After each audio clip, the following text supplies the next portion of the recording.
சின்ன மருமம் சீரியல்ல அடுத்தது என்ன நடக்குன்னு பார்க்கலாம் வாங்க. இங்க காலேஜ்ல ராஜாங்கம் சொல்றாங்க. தமிழ பத்தி புகழ்ந்து சொல்றாங்க.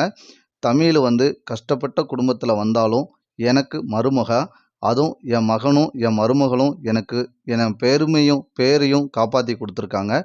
ஆனா, நம்ம தமிழ் பார்த்தீங்கன்னா, எந்த விஷயத்துக்கும் அவ துணிச்சல் ஜாஸ்தியான ஒரு பெண்ணு. அதே மாரி காலேஜ்ல படிக்கிறதுலயும் பாருங்க, எந்த இடத்துல ஒரு நல்ல ஒரு மார்க் எடுக்கிறதுலயும் சரி, நம்ம கிராமத்துல எல்லாரும் நல்லா இருக்கணும், கிராமத்துல எல்லாரும் படிக்கணும் அப்படின்னு முன்னுரிமை குடுத்து, என் மருமவா அடுத்தடுத்து செய்றது எனக்கு ரொம்ப மகிழ்ச்சியா இருக்கு அப்படின்னு ராஜாங்கம் சொல்றாங்க. அதுக்கடுத்து ஸ்டேஜ்ல பேச வராரு சேது.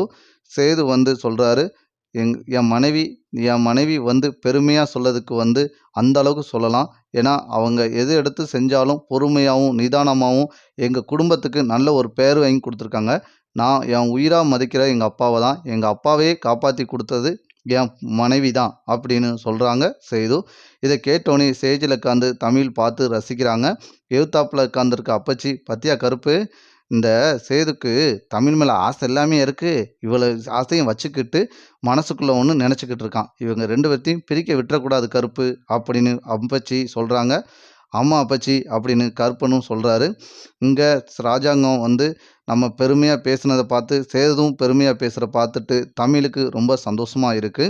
லாஸ்ட்ல, "மாமா, நீங்க எவ்வளோ பெரிய அமைச்சரா இருந்தாலும் எனக்கு மாமா. அதுக்கு நான் முன்னுரிமை குடுத்து தான் ஆகணும்" அப்படின்னு சொல்றாங்க தமிழு. லாஸ்ட்ல, எனக்கு இந்த பேரு புகழெல்லாம் வாங்கி குடுத்த தமிழ், நீடோடி அவங்க ஹஸ்பண்ட் ஒய்ஃபோட நல்லபடியா வாழணும்னு ராஜாங்கமும் சொல்லியிருந்தாரு.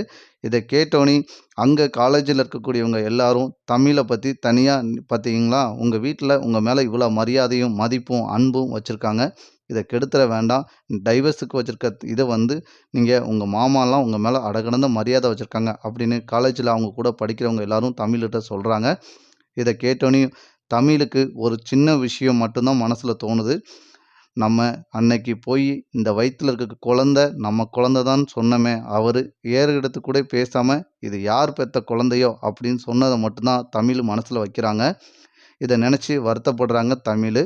ஆனா சேது என்ன நெனைக்கிறாருன்னா, நம்ம அப்படி ஒரு வார்த்தைய சொல்லிட்டோமே, அதனால தமிழ் நம்ம மேல கோவத்துல இருப்பானோன்னு வீட்ல உட்காந்து யோசிச்சுட்டு இருக்காரு.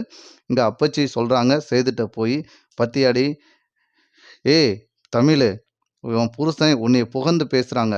சேது உன் மேல அன்பு வச்சிருக்கான். நீ பிரிக்கிறத வேலைய பார்க்காம, ஒண்ணு சேர்ந்து வாழ்றத வாழ்க்கைய பாரு" அப்படின்னு அப்பச்சி தமிழ்ட்டயும், சேதுட்டயும் வார்ன் பண்ணி பேசிட்டு போறாங்க. அந்த சைட்ல நம்ம ஈஸ்வரியும், தாமரையும் பார்த்துக்கிட்டு நிக்காங்க. ஈஸ்வரி நேரா இவங்கள எப்படி சேர விட்டுறக்கூடாதுன்னு பிளான் போடுறாங்க.